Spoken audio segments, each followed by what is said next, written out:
Texas A&M University has long had a storied history of impacting the world through innovation, teaching, and research.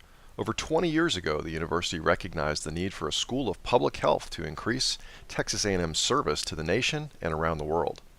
Soon a search was on for a leader to build a new college from the ground up. It takes a champion at the top for a school to be successful, for a program to have credibility, and for the courses to be relevant.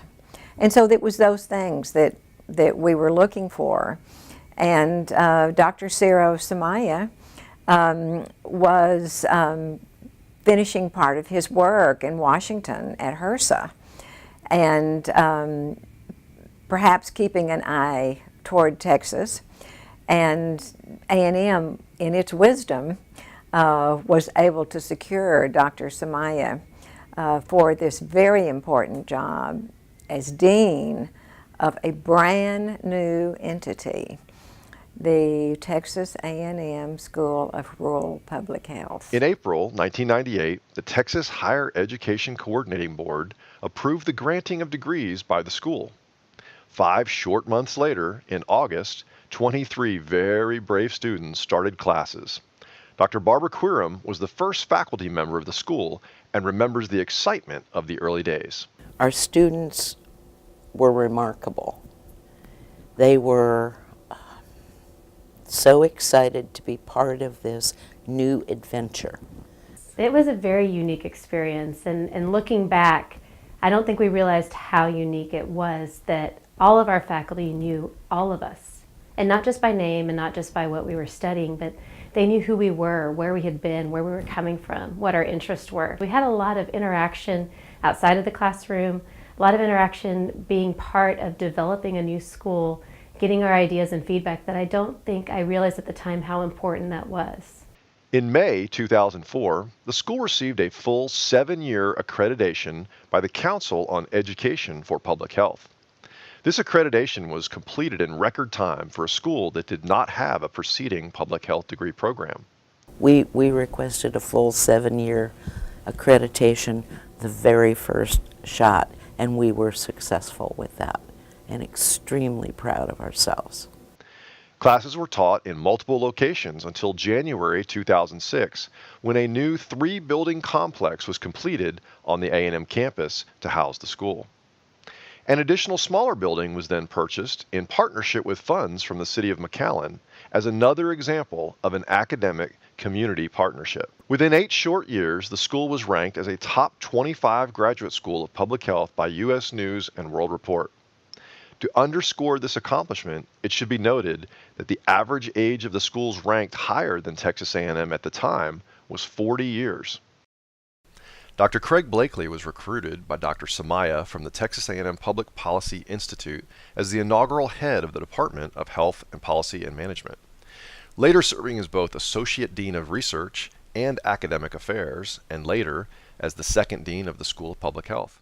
Some of these things were dual or triads of responsibilities that he had to carry, and that was very, very important at the early stages of the school. So we need to have several people doing several things and not just one thing, and he was stellar in that type of activity, and I can never forget that. In 2013, the faculty voted to change the name of the school to the Texas A&M School of Public Health, though rural research and outreach continues to be the focus of many of our programs. For the past 3 years, Dean Jay Maddock has led the school, previously serving as a professor and the director of the University of Hawaii Public Health Program.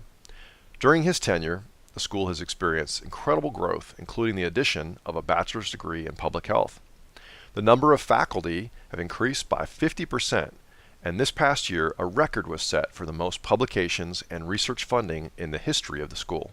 I was recruited to Texas A&M starting in the summer of 2014, and I'll tell you, when the search firm first came to me, I didn't know much about Texas A&M. You know, it was really something, growing up in the Northeast and then living in Hawaii, that I wasn't familiar with, and I had a chance to come and visit campus during the interview process, and I was so impressed with this university, with its incredible history of traditions. One of the things that they brought me to was an Aggie game and basketball playing at the University of Kentucky. And the energy in that stadium, seeing the Yell leaders participating in the Aggie War Hymn, the camaraderie of Aggies throughout the generations, I think was amazing. And what I think that A&M does that so few places can do is they're able to blend the traditions with the modern and really with moving it forward. And something like the Health Science Center, I think embracing the Health Science Center as part of Texas A&M University and allowing the School of Public Health to work with some of the world's best schools in engineering and agriculture, architecture, vet medicine, has really made this a very attractive place. We're able to solve some of the biggest public health problems facing the world today because we can collaborate with these great disciplines. If you're looking at something like pandemic influenza, Zika, obesity, you can't just work in one discipline. You really need to be able to work across the spectrum to solve complex problems. And that's something that Texas A&M is really uniquely positioned to be able to do. The only vet med school in the state with extension, really the assets that we have that no one else in the state of Texas has. And that makes it exciting. Another thing that really drew me here was just the amazing faculty that are part of Texas A&M School of Public Health. Really from early career folks through the most senior folks, we got great levels of innovation, thoughtfulness, and caring about the people of Texas. And one of the favorite stories I like to tell, we have a faculty member named Natalie Johnson, and Natalie grew up just down the road in Navasota. And brilliant woman, and she had a chance to get her public health training at Johns Hopkins University, which is the best school of public health in the world.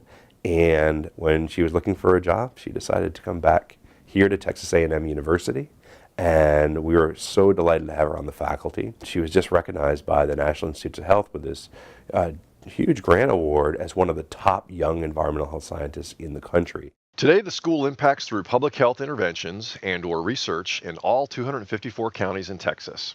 It has international partnerships on 4 continents and is conducting research through competitive grants from NIH, CDC, NSF, HRSA, private foundations, and others. To have a top 25 school of public health in the nation here in our community is such a tremendous advantage for our citizens. The school attracts millions and millions of dollars of research every year.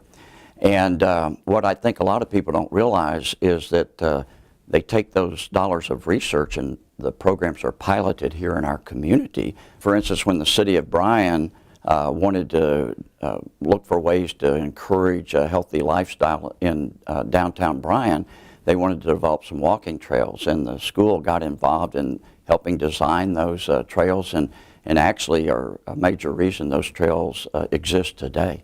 Another example of the school's impact in our community, as well as the 19 counties surrounding the Brazos Valley, is the $9 million in funding the school has received partnering with the Texas A&M Family Medicine Residency Program to conduct colorectal, breast, and cervical cancer screenings for the underserved.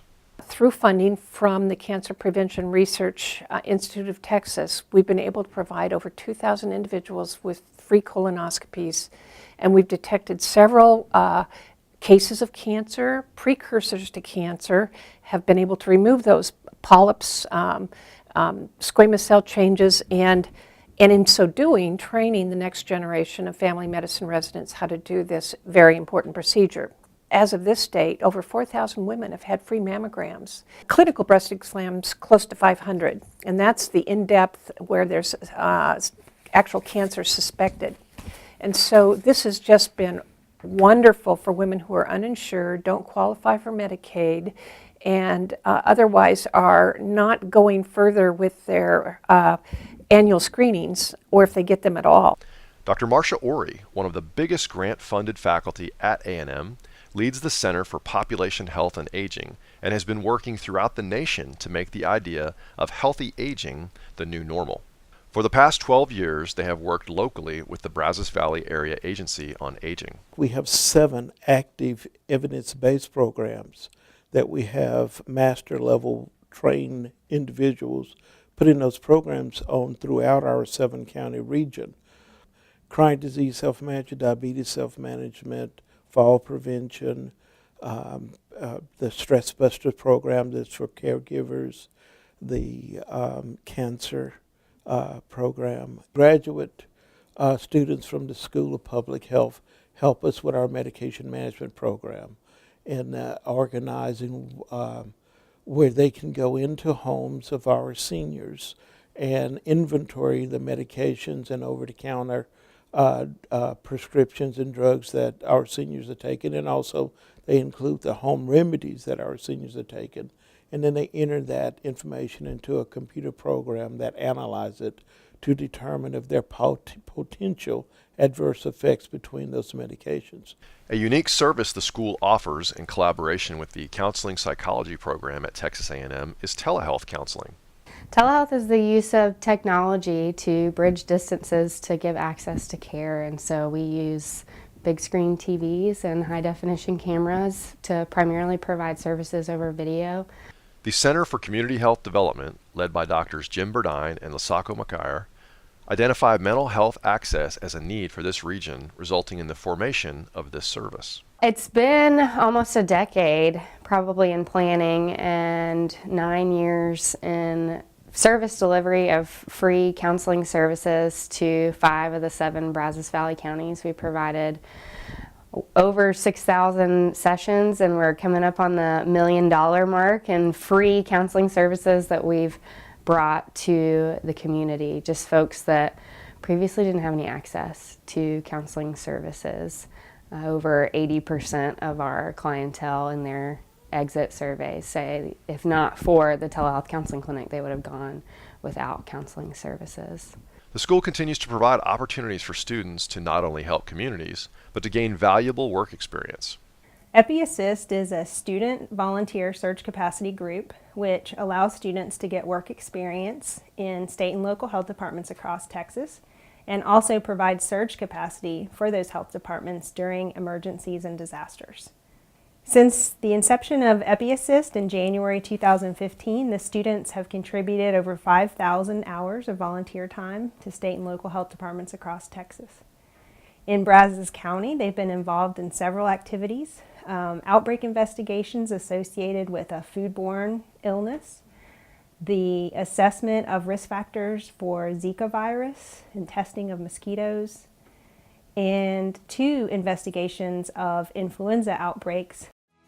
It is hard to measure the impact the school has had, not only in Texas, but around the world over the past 20 years. But one thing is certain, we have only just begun. I've been delighted, and I'm excited about the next 20 years. I think they're really going to be a chance for us to break incredible ground and make huge differences in public health.